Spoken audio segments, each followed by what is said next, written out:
और बहुत सारी आत्माओं पे देखो, पुण्यात्माओं, ये परीक्षा है हमारी, कदम कदम पे हमारी परीक्षा है।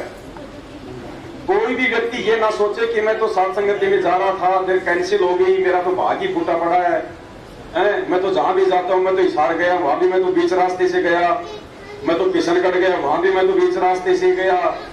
भाई ये परीक्षा है। परमात्मा शील, संतोष, विवेक, दया, अक्षमा, अगर 5 गहने दिए हैं हमारे को, तो पहनने के लिए परमात्मा पहले जगह बनाएगा। बच्चों को थोड़ा सा चुप रखो भाई, कौन है। तो परमात्मा वो गहने हमारे ऊपर फिट करने के लिए हमारे को एक सांचा भी बनाएगा। ये परीक्षा है हमारी। आप अपने घर से निकल गए, आप किस लिए निकले? आप कोई शादी के लिए नहीं निकले, आप कोई पिकनिक के लिए नहीं निकले, आप उस परमेश्वर के लिए निकले थे, 5 यज्ञ करने के लिए निकले थे। ये संघर्ष का समय है। हमारा बाप खुद संघर्ष कर रहा है। लोग कहते ना मेरी तो भक्ति बहुत अच्छी चल रही है, कुछ नहीं चल रही, किसी की नहीं चल रही। बाप जेल में संघर्ष कर रहा है, बेटा घर पे बैठ के कूलर की छाया में भक्ति करेगा। अरे भक्ति के लिए तो संघर्ष ही हो रहा है, वो समय लाने के लिए। अभी तो पहाड़ टूटेंगे, ये तो शुरुआत, अभी कुछ भी नहीं है। वो जेल में बैठे हुए संत रामपाल जी को दुनिया की नजरों में जो है एक मुजरिम है, एक कैदी है, और उनको आने वाले समय में अपने आप को भगवान साबित करना बच्चों का काम नहीं है। नानी याद दिलाएगा दुनिया को, नानी याद। जय गुरुदेव भविष्यवाणी करके मर गया कि 15-15 कोस पे दीपक जलते हुए दिखाई देंगे। वो समय आएगा, 2 महीने के बच्चे को मां गोद से फेंक के भाग जाएगी कि पहले मेरी जान बचाऊं। गंदी नाली में पड़ा हुआ रोटी का टुकड़ा लोग खाएंगे। वो समय आएगा कि खाऊं तो जान बचे। ऐसे दुनिया संत रामपाल जी को परमात्मा नहीं मानने वाली है, और ना आप और हम ऐसे कोई यहां पे भक्ति कर पाएंगे। कलयुग में सतयुग इतनी आसानी से नहीं आएगा। युग परिवर्तन का समय है, और जब जब युग परिवर्तन होता है महाविनाश होता है। दुनिया तो बेखबर है, इनको तो पता ही नहीं। जैसे आज से पहले हम थे, नाम दीक्षा लेने पहले से हमें क्या पता था कौन सतलोक आश्रम, कौन संत रामपाल जी, क्या भक्ति, क्या मंत्र, क्या सतनाम। हम भी ऐसे खा रहे थे, पी रहे थे, अपनी दुनिया में मस्त थे, माया के पीछे भग रहे थे। आज भगवान ने ज्ञान दे के आंखें खोले ना कि हम कहाँ खड़े हैं और दुनिया कहाँ खड़ी है। तो दुनिया आज हमारी वाली स्थिति में जो कभी हम थे पहले नाम दीक्षा से, तो इनको कुछ नहीं पता। इनको तो ऐसा पता कि ऐसे चलती है दुनिया, ऐसी चलती रहेगी। परमेश्वर ने हमें दी है वो ज्ञान वाली आंखें। सबसे बड़े यदि कोई भविष्यवक्ता है वर्तमान में, तो आप और हम भाई बहन है, जो परमात्मा ने हमारी बुद्धि खोली है। परमात्मा कहते ना, अगम निगम को सोच ले बुद्धि विवेक विचार। तो ये आगे पीछे सोचने की शक्ति परमात्मा ने केवल हमें बख्शी है। तो हमें पता है कि आने वाले समय में क्या होगा, कैसे दुनिया उनको परमात्मा के रूप में स्वीकार करेगी। जोर लगेगा उसके लिए, जोर। तो इस संघर्ष का समय है, और इस संघर्ष से जो मुंह फेर गया, जो अपने बाप का सहयोग नहीं करेगा, क्योंकि बाप अज्ञान और पाखंड के खिलाफ संघर्ष कर रहा है, और संगत क्या कर रही है, लाखों की भीड़ उसी अज्ञान और पाखंड में धंसती जा रही है। अरे क्या कहा था परमात्मा ने, पत्थर पूजे हरि मिले तो मैं पूजू पहाड़। इससे तो चाकी बली जो पीस खाए संसार। ये काम ये कर रहे हैं, लाखों की संख्या में इकट्ठे होकर फर्जी आश्रम बना बना के, क्योंकि इन्हें पता है। देखो, भगवान पे विश्वास वो करेगा जो भगवान का अधिकारी अंश होगा वर्तमान में मोक्ष के लिए। बाकी जो घर वाले हैं, जो कोऑर्डिनेटर लोग हैं, इन्होंने केवल एक एटीएम मशीन के अलावा गुरुजी को दूसरी कोई चीज नहीं समझा। भतीजे ने अपना ताऊ समझ लिया, भाई ने अपना भाई समझ लिया, बेटे ने अपना बाप समझ लिया, औरत ने अपना मर्द समझ लिया। इससे ज्यादा तवज्जो नहीं दी।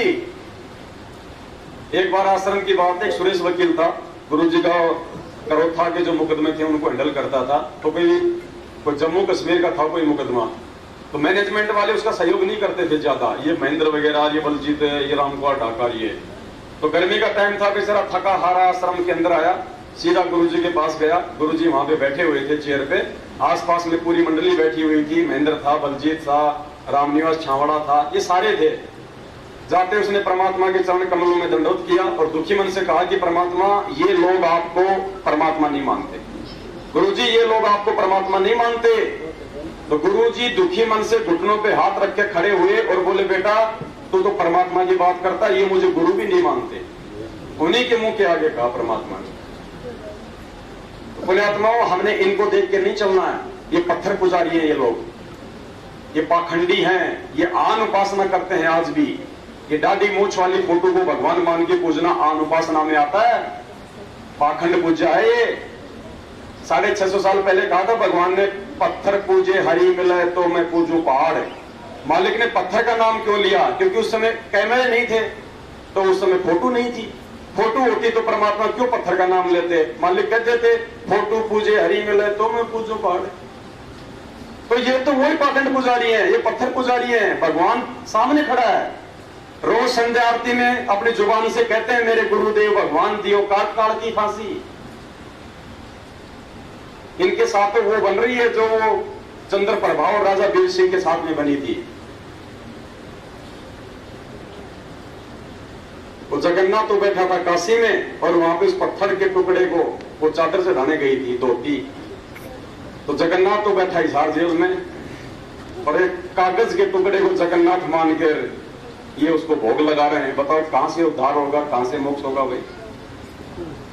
पुण्यात्माओं, ये परमेश्वर जानने की जो सद्बुद्धि है ये परमात्मा ने आप और हम आत्माओं को बख्शी है, और आने वाले समय में वो परमात्मा सिर्फ और सिर्फ आप और हम आत्माओं के लिए आएगा, सिर्फ आप और हम आत्माओं के लिए, और कोई दूसरा चारा नहीं है। और हम जो सात संगतियों के माध्यम से जो इकट्ठे हो रहे हैं, यहाँ ना कोई जाति पूछी जाती, ना कोई धर्म पूछा जाता, ना कोई क्षेत्र पूछा जाता, प्यार प्रेम से सभी भाई बहन मिलके मालिक की हम लोग चर्चा करते हैं, महिमा गाते हैं।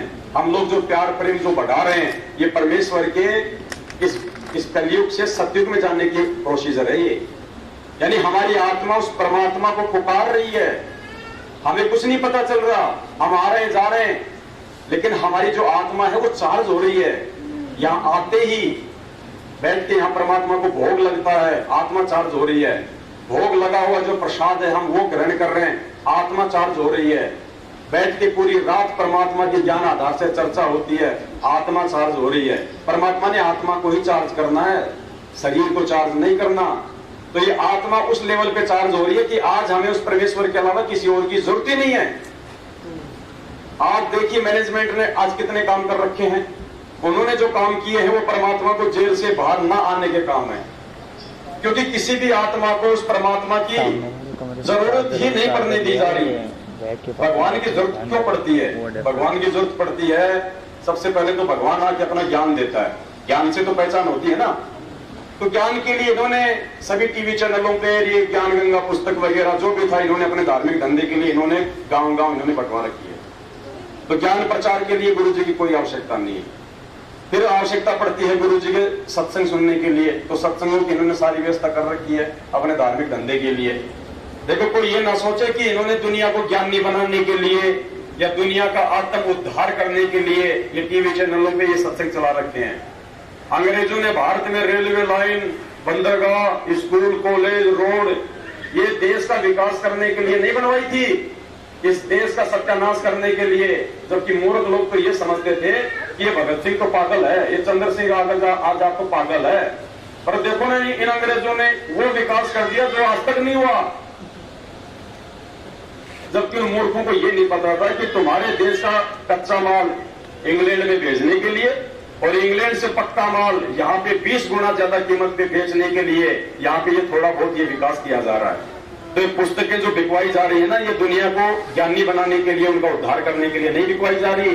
अगर इनको ही ज्ञान होता तो बरवाला कांड ही नहीं होता, आज हमारा बाप जेल में नहीं होता। अगर मैनेजमेंट को अगर ज्ञान होता तो ये सिर्फ अपने धार्मिक धंधे के लिए 10 रुपए की पुस्तक फ्री के मजदूरों से बिकवा के, और उसको तो बेचारे को फिर 6 महीने में बाद मालूम पड़ेगा कि बरवाला कांड क्या है, मैनेजमेंट क्या है, ये सात संगति क्या है, तब तक तो वो 3 पाठ करवा देगा।